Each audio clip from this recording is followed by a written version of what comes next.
Hello friends, welcome to the series which we are doing on issues in world history 1, the 20th century. In the early lecture on the rise of fascism and Nazism, we talked about the rise of Mussolini, that how Mussolini, who was earlier a socialist, and how he converted himself into some sort of a fascist leader. He established the fascist party, and with the support of the fascist party, how he was able to secure power for himself, and how he was able to rule from 1922 onwards till 1943. And we talked about the various kinds of developments with regard to the Italian society, Italian economy, where we talked about that how Italians, they were not satisfied with their gains in the First World War, and they felt that their pride was hurt in some way, and so they had this kind of a desire that they should have been treated in a different manner, and how Italy could boost its morale and its prestige across the world. In that context, when we find that how Mussolini was able to establish himself as a leader, and the kind of ideas which he propagated, where he wanted that the state should be supreme, and some kind of a totalitarian rule was established in Italy, where the fascist party and Mussolini as a leader was the one who was dictating what was to be done in Italy. So in that sense, we find that how all the political parties they got dissolved during this time, and Mussolini was able to establish his own control over Italian society, economy, and other aspects in that sense. And most of the leaders, those who were opposed to the fascist party, they were being assassinated over a period of time, and how the people, those who were associated with Mussolini, black shirts, and how they were successful in killing in many of the leaders. And we find that how one of the issues, Giacomo Matteotti, the socialist leader who was killed, that became one of the talking points, and how the Chamber of Deputies, they were being abolished in 1929. And the fascist Grand Council was established as an apex body to make laws, with Deuce, a leader who was Mussolini at that point of time, and he was at the top. And many of the important portfolios, they were with Mussolini, and they included foreign affairs, interior, colonies, war, air, and marine. So all the important portfolios, they were kept with Mussolini. He was the one who was deciding about these affairs in Italy, and to take care of the workers and the unions, all the strikes and the lockouts, they were declared illegal, and how they could enhance or increase the agricultural and the industrial production by controlling these kinds of issues, where we find that any kind of a strike or a lockout could impact the production. And we find that all walks of life, almost all of them, they were being controlled by the state. And another important component in that context was how the weak foreign policy of the previous government was to be replaced, and how Italy could be made into some kind of a world power. And in that sense, territorial expansion was one of the important issue which should be taken care of. And this kind of an expansion definitely will boost the need for the kind of raw materials which are available in those regions. They could be utilized for the industrial development of Italy, and how this kind of territorial expansion would also be helpful in the framework of in a way settling the population of Italy, and there will also be an increase in population as well. So that will also take care of the increased production.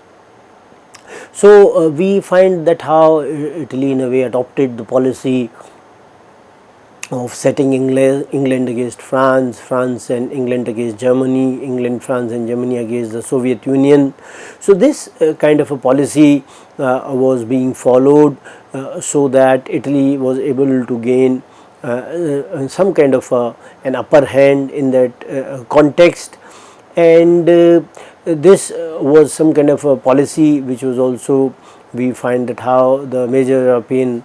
powers, they were being divided either through invasion and conquest, and how the Italian frontiers they could be expanded at the expense of other European powers. So this kind of a foreign policy which was aggressive in nature, which was very ambitious in that sense, and how it persuaded Yugoslavia to hand over the port of Fiume and acquired it in 1924. And we find that because of such a aggressive foreign policy, Italy was able to expand its frontiers, how it was able to secure the regions which were there in other areas, how this kind of a policy also brought some kind of a change in the map of Europe, and how he was able to in a way spread his control over some of the regions, protectorate over Albania in 1926, and how it was also annexed in 1939. And we find that how he was able to secure territory in East Africa and near Libya through negotiations with England and France. And finally we find that how when Abyssinia was captured by Italy in 1936, and it also sounded some kind of a death knell for the League of Nations as well. And we find that such kind of policies which were concerned with territorial expansion, which were aggressive in nature, they also led to a situation where we find that the outbreak of the Second World War could also be seen. And if we see the situation in the 1930s, we find that how Mussolini joined the anti-communist pact of Germany and Japan in 1937, and because of this we find the Berlin-Tokyo-Rome axis was created. And during the Spanish Civil War in 1936, we find how Italy also supported General Franco of Spain, and General Franco was also leading those nationalist forces, and how General Franco could establish his control after the Civil War. And in this way we find that the position of Italy got strengthened in the Western Mediterranean because of this reason. And we also see that how when Italy and Germany, both of them, they were supporting General Franco in Spain, and so some kind of an understanding between both these countries which were which were ruled by the Nazis and the fascists in Italy and Nazis in Germany. And we find that this kind of a situation over a period of time created the conditions for the Second World War. And in 1939 it also in a way concluded a formal pact with Germany, and how both these countries, they fought together in the Second World War. And when you see the situation of Italy, that how it was also engaged in economic reconstruction, and how it was a success as well, and how the Italian industries and agriculture, both of them, they made some kind of a progress under the fascist regime, and he developed the hydropower projects and facilitated industries to raise their production. So all these kinds of measures in a way brought back Italy to some kind of a path where development could be seen, and many of the industries which were there in Italy, they also made some kind of a progress. And this we could also see in the framework of the communications, automobile industries, railways, etc. How railways, they got modernized, and how communication channels, they got improved. And we find that many of the private companies at this point of time, they got a lot of support from the Italian government as well. Italian government was supporting the private enterprises, and the stakes of the government in the various public sector units, they also got reduced during this time, because the state was in a way interested in promoting the private enterprises. And we also see that in the other spheres as well, marine and the merchant navy, they also developed with the more induction of the ships. And we find that the armed forces of Italy, they were also modernized with more weapons and ammunitions which were modern in nature. And we find that with this with these kinds of changes in the various spheres in the industries, where we find that the various industries, they got developed because of the private intervention as well, when they were being given to the private companies, and how the state in a way reduced its own share in the in these industries. And we find that such kind of policies, they were also conducive to the private or private investors or the private enterprises. And we find that this kind of support to the business sector was an important step in the framework of the policies of Mussolini, where we find that all the communist elements, they were being removed gradually, and the capitalist forces, they were being supported by the state. And we find that how he was also successful in striving home the majesty, might and the military glory of ancient Rome into the minds of the Italians. So we find that such kind of a policy was also in a framework of bringing back the lost glory of the Italians, which they felt that they had lost during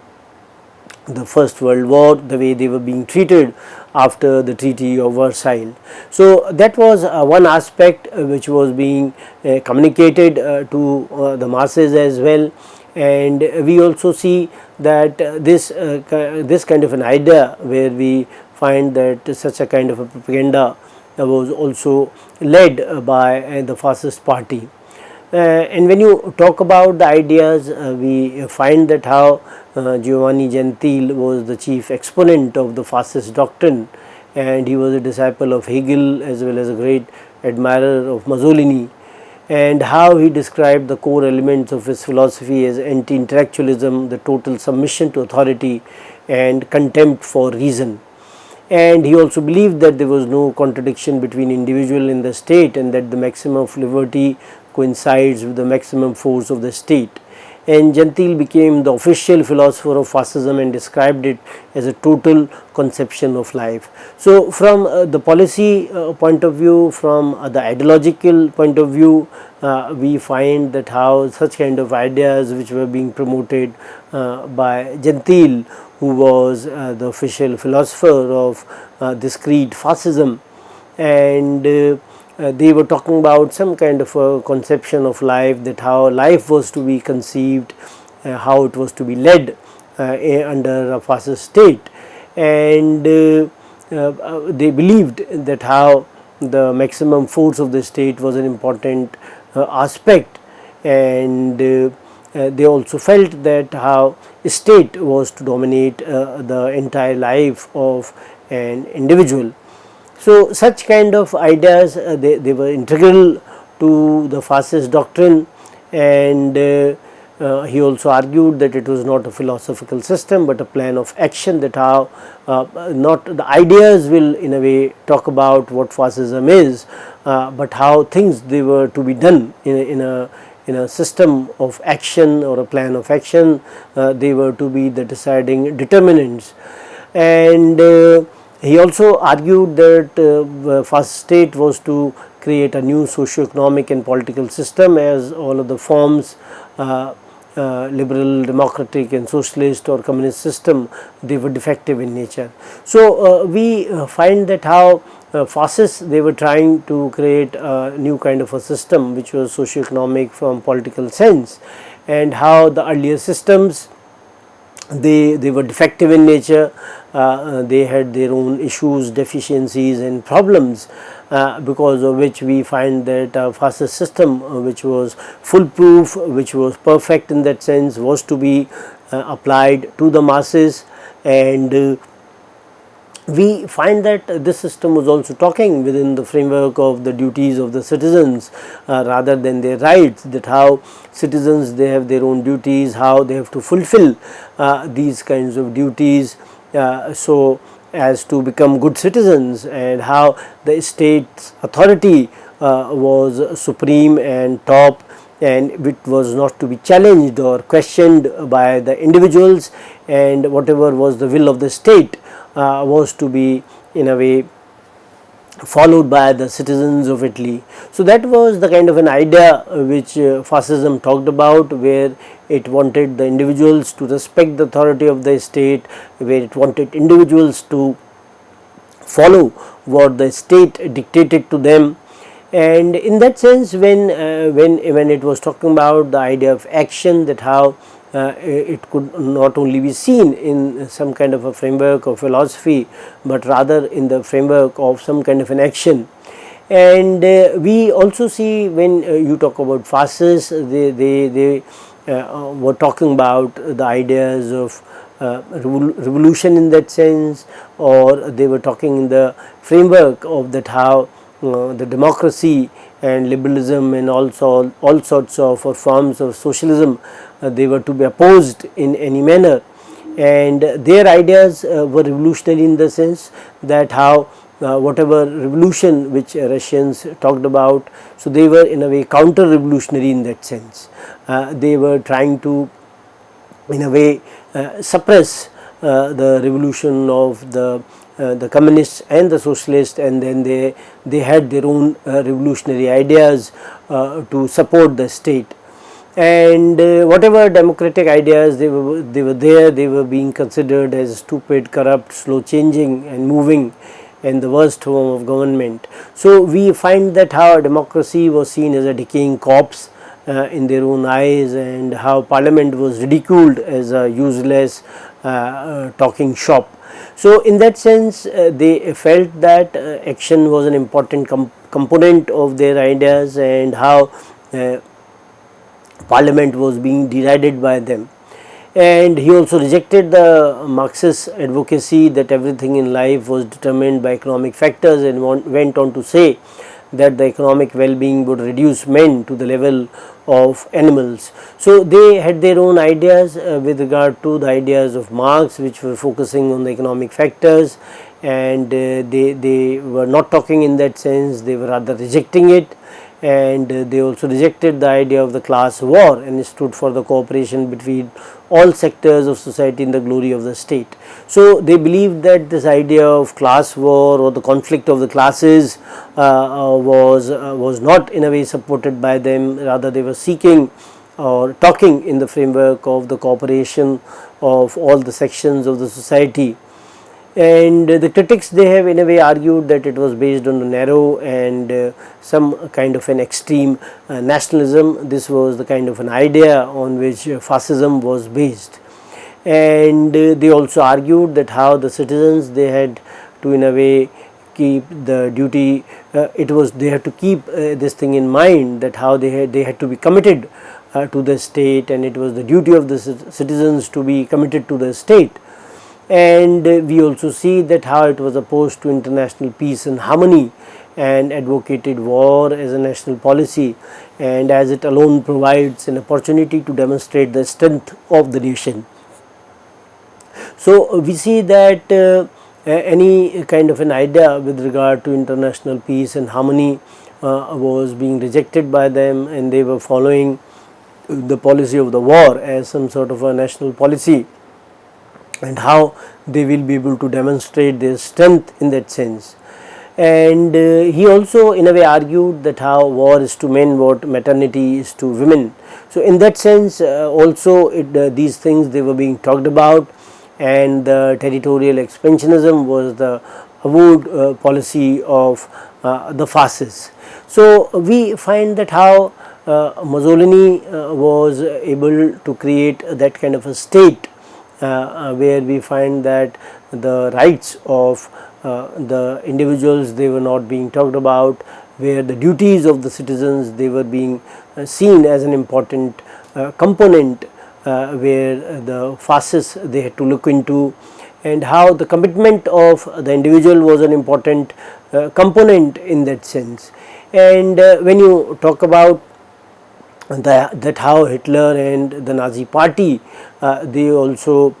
gained a lot of popularity in Germany at that point of time, where we find that how Mein Kampf, which was the autobiography of Hitler by Hitler, which also translates into My Struggle, where we find that Hitler talks about the periods of collapse are marked by the predominant activity of the worst elements, which he writes in that book. And it was exactly under these circumstances that his party arose in Germany, where we find that Germany was totally down and out, and the treatment which was meted out to Germany in the First World War, where we find that after the First World War, where we find that the Treaty of Versailles, when it was being imposed on Germany, and how the Treaty of Versailles saw, or rather implicated, Germany and Hitler, Germany not Hitler, Germany as the as an aggressor, and Germany as solely responsible for the war, and the war guilt clause was also incorporated as one of the provisions, in that sense that how Germany had to accept the responsibility of the war, and how Hitler utilized these kinds of ideas which were there within the society, where the society felt that how they were being in a way ridiculed, they were being disrespected by the other European nations in the Treaty of Versailles. So we find that such kind of sentiments, they were being in a way utilized by Hitler, and when we find that such kind of ideas which were there in the Germany at that point of time, they also in a way led to the increased popularity of the Nazi party, because Nazi party aimed to get away or to get rid of the kind of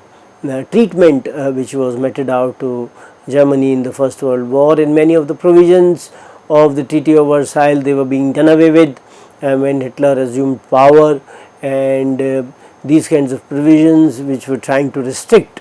some kind of German hold over some regions, or any kind of a dominance which Germany takes. So that was being in a way rejected by these kinds of provisions which were being imposed on Germany after the First World War in the Treaty of Versailles. And we find that how during this time, after the First World War, some of the parties and their factions, they emerged after 1918 and thereafter, and how these, all of them, they wanted to secure power for themselves, and how communists, they also wanted to achieve power by using the revolutionary methods, because the Russian Revolution had just happened in 1917, and the socialist and the communist elements, they were active everywhere across the world. And we find that whatever the kind of governments which were there, especially when you take the case of Germany, Weimar Republic we talk about, and which was not successful in that sense, and how the hostile propaganda was there against the socialists as well during this time. And we find that such kind of elements which were there in the German society at that point of time, and we find that when these kinds of political elements, they tried to in a way achieve power, or when they wanted to capture the power, many of the elements, they were being questioned by them, whether the socialists or the Catholics and the Jews,